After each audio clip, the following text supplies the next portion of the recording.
Hello, got a question for you. If you was to win the jackpot, the lottery, it's over $1 billion tonight. What would you do with the money? I've been thinking about this. This is something I've thought about for quite some time. $1 million, what would I do? What if it's 10 million? 15, 20? Well, I'm guessing if it's over $1 billion, if you take the cash option and they take their taxes out, that leaves you with roughly 200 or so million expendable cash. I mean, my math isn't perfect because I don't have the exact figures. But, there's 1,000 millions in a billion. Taxes are 37%, up to 37%. And they're going to take every penny they can steal from you. And if you take the cash option, what's usually half of whatever the total is. So I'm guessing 200 million, give or take a few million. Well, first thing I do, keep the receipt. Folks, if you buy a lottery ticket, keep the receipt. They may ask for it, so they can help verify you didn't steal it. Because someone's going to try to say you stole it, I'm sure. You don't want to risk that. Also, sign the back. Sign the back of the ticket. Because who's ever got the ticket, it's theirs legally. If there's a signature on the back, it's a little harder for them to claim it. So keep the receipt and sign the back. That's what I would do. And go to verify that it's a winner. Go to a store and have them scan it. If it's a winner, great. Take it with you and go home. Make sure the back is signed. Make sure the receipt is with it, and put it in a safe place where no one could easily find it. Call the lottery office. Make an appointment. Tell them you want to come in. You are a winner. Make an appointment. Have someone drive you to go get your money. And then after that, what I would do is go to 2 different banks. I would put, several million in one and several million in another. And then whatever I put in there, I'd divide up. Half of it would go to savings in each bank. Half of it would be checking. And then I would pay for the best care possible and treatment possible for a neighbor lady friend of mine that has terminal cancer. And I have another neighbor that has a debilitating disease that is possibly going to get worse.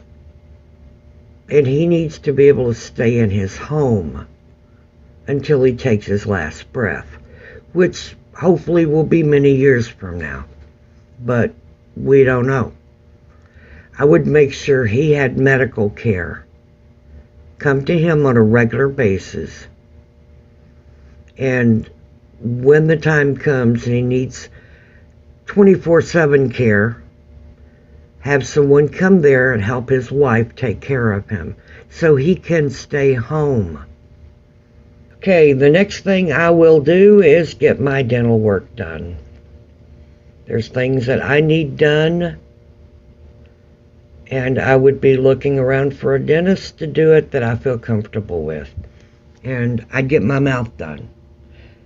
And once I got my mouth done, I'd set up a system where I could give someone a packet of information where they could call me, and I will help them set up their dental plan to get fixed. I would pay for it. And I would not recommend anybody except somebody I use myself, and I know they treat you right. They treat you respectfully. They're gentle. I won't go to a dentist that isn't anymore. And I would not recommend that to anyone. So I would give them a packet of information. I would say, I'll pay for your dentist. I'll pay for your transportation to and from, any dental work you need done or want done. And if you can schedule time off from work, the days that you take off to get this done, I will pay your salary for those days. That way you're not out any money out of pocket. And I'll even pay for their antibiotics and pain pills for the work done. I want to have people out there smiling. The people that have touched my heart, that I've met at Walmart or Winco or McDonald's or Kroger or Dollar General or wherever I've gone, that have been waitresses or cashiers, they need dental work done as well. But they're out there working in the public, holding their head up and smiling and trying to be cheerful when their heart is breaking. I get it. I want their smiles to radiate their inner light. I would pay for their dental. Also, something I will do is take my animals all to the vet. I want all of them checked out. I want all of them current and everything, and make sure that they're living the best lives they can. And then I would like to fly into South Dakota. Yeah, that's right. A Texan, hardcore Texan, saying that they want to go to South Dakota. What in the world am I thinking, right? Wouldn't be for a vacation, but it would be for a wonderful thing. A year or so ago, I guess, I was watching videos. Don't even remember about what. But I came across one on YouTube where it had this woman was taking water to this elderly lady. She was an elder, an indigenous people elder. Some people would call her a Native American. Some people would call her an Indian. But she was in her 70s or 80s. And she was taking her water several times a week. This lady had never had running water in her house, ever. I can't imagine that. I mean, that's a necessity for us. It's something we take for granted and we use on a daily basis. For her, it would be a luxury. So my goal would be to go and find those people. Find the people like her that need basic necessities. And see if they really want them and what I can do to get them done. Have them drill for water and put a well and hook it up to her house. And do the plumbing, have the local indigenous plumbers come and help her. Get it all hooked up. And of course pay for all of that. I mean, that's the least we can do for these people. Have their last days, weeks, months, or years with a little more comfort. It's the least we can do, right? That's why I would go there. I'd do my best to help her and help the other ones in her that have the same plight.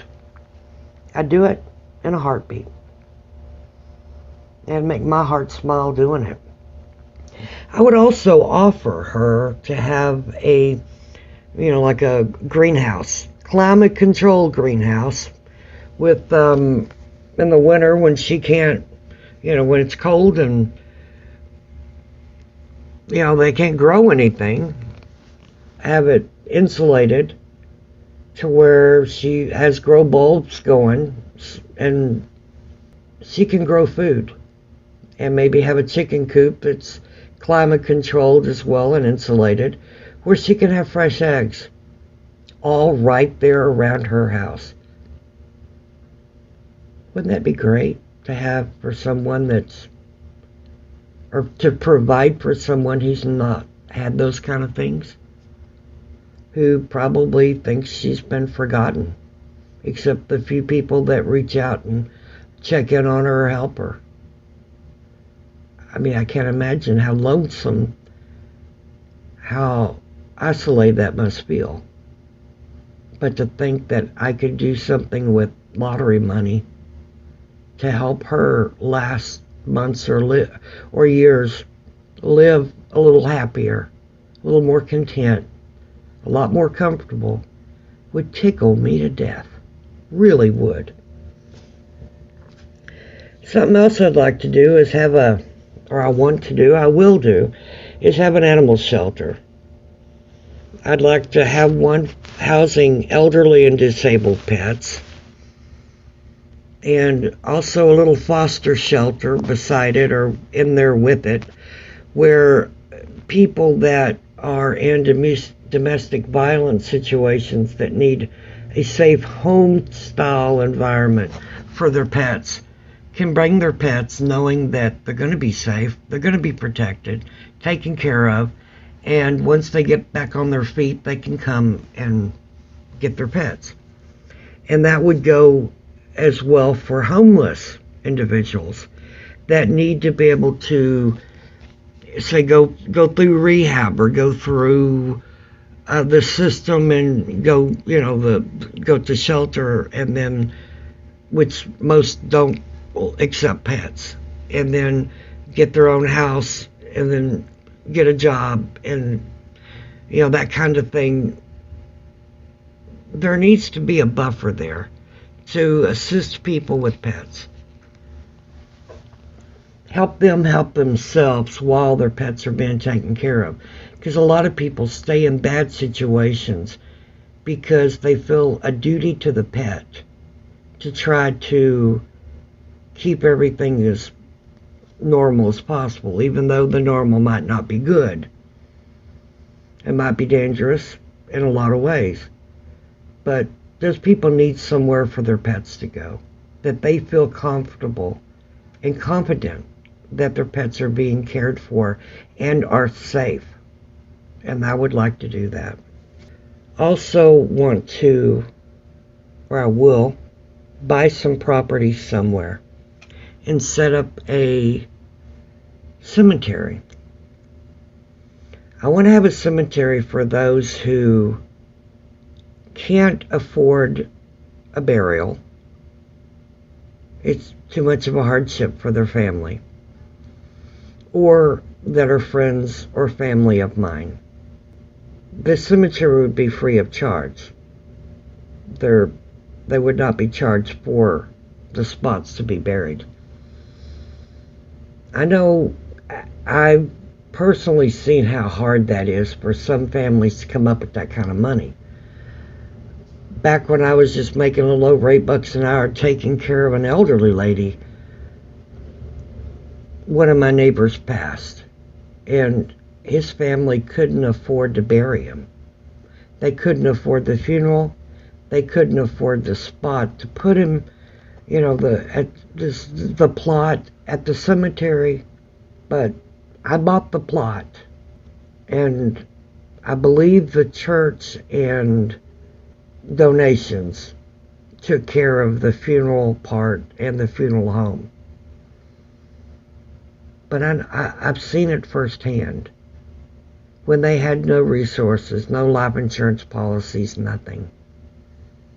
And how devastating it is to lose a loved one and then not even be able to afford to do anything because you've been to and from the hospital so much.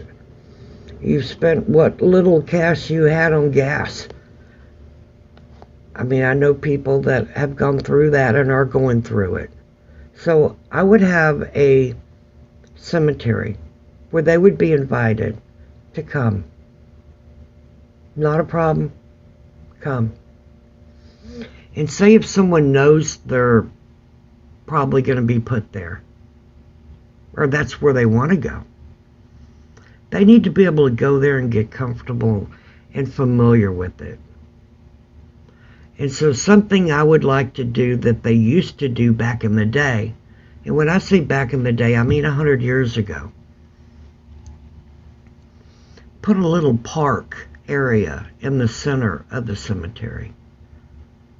Playground equipment, a fountain, pretty trees, flowers, and then have the graves all around that area. But the center of it for families to come, kids to play, and to bring back that kind of spirit, no pun intended, into the family, where they feel more comfortable in going to a cemetery.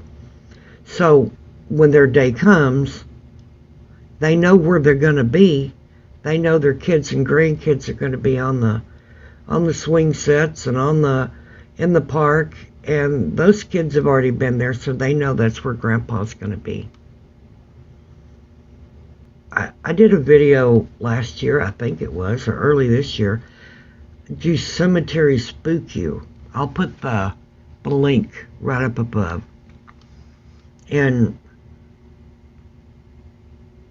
back in the day, on Sundays after church, people would take a picnic basket to the cemetery, put flowers on their grave sites of their family. They'd clean up any leaves or trash or grass pull grass from around their stones. And the kids would run and play. What happened? When did that stop? When we all got too busy? Now people only go to cemeteries if they go to a funeral. They don't even like to go visit their family, except on their birthdays. Or if they were a veteran, maybe on Veterans Day. It shouldn't be like that. Now, I'm not saying go every day, but that's what you need to do it. But it should at least be inviting. It should be comfortable. It should be familiar. And I'd like to provide that and provide a free place for people to go. I know that sounds like a pipe dream, but that's something I would love to do. That would be my legacy, and I would love that. Well, something else I'd like to do is get a couple of those shipping containers, bring them out to my land, hire people to come in, get my stuff, put it in boxes, and load up the shipping containers. Empty out my house, take it away, and build a log cabin house with a little dog run or breezeway, and then another one beside it attached. That way my buddy, my best friend, could be there with me. He could have his own space, I could have my own. Or he could be in my space and we could let someone else stay in the other. It don't matter to me. But I'd like to have a chicken coop, climate controlled, and have the external area where the grass where they eat, have it on rollers where I can roll it around to the grass that's alive. And you can make those. A lot of people that are homesteading do that. I watch it on YouTube all the time.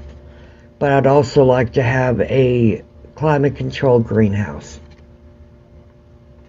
where I can grow my own food around the clock, insulate it when I need to in the winter, and have my grow bulbs on the inside in the summer, turn on the fans and some AC maybe if I needed to, And because it's been over 100 for like several weeks now here, and everything is melting regardless of shade cloth and watering. It's still killing the plants. But I would like to be able to grow mown squash and onions and tomatoes and watermelon and cantaloupe and dill and basil and herbs like I've got going now that are all dying. But I'd like to do that. So that's what I would do. And if my son wanted a log cabin, I would build one or have one built for him. If not, if he wanted to stick in brick, I'd build that for him. Wherever they wanted to live, I'd put that on their property with the chicken coop and the greenhouse and the whole bit, so they could grow their own stuff. That's what I would do for them. And if at all possible, I would set up a scholarship for returning students. People like in their 30s, 40s, 50s, 60s, 70s that have already had a life, worked, and maybe raised a family, and really want to go to school. Say they want to learn how to make stained glass, or they want to learn RTVF and make videos and such. Maybe they're up-and-coming YouTubers, and they want to learn how to make videos, interview people, speak in public, whatever it be. If at all possible, I'd have, say 4 or 5 scholarships available for those kind of people. The ones who have already had a life, worked hard, and now they just want to think about the things that they've never done. That's what I'd like to help them do. Those are my dreams. Those are the things I'd love to do. And if I won the jackpot, those are the things I will do. Sounds crazy, I know. What you're probably saying to yourself, well, all you said is you'd buy a log house and get dental work for yourself. Yeah, that's it. If I had a log house, or a better house, something the floors didn't have holes in them, or roof didn't leak, those kind of things. No termites. If I had that a house that was safe and secure and sound, and I had my dental work done, I think I could die with a smile on my face, feeling confident and happy. I truly think that I wouldn't have a whole lot of worries, other than who was taking care of my pets. But I think I got that worked out. But I think when we pass, we have our judgment day. We meet God. We stand in front of Him. And He knows. He knows everything we've done. We thought we wanted to do, did, shouldn't have done, yada, yada, yada. And I think when we're standing there, God's going to ask us, was the world a better place because you were in it? And He's going to know if you lied. I mean, after all, He's God, right? But when He says, was the world a better place because you were in it? I want to be able to look at Him and smile and say, yes, sir, I did my best to make a difference. How would you make a difference? Leave your comments below. Good luck in the lottery.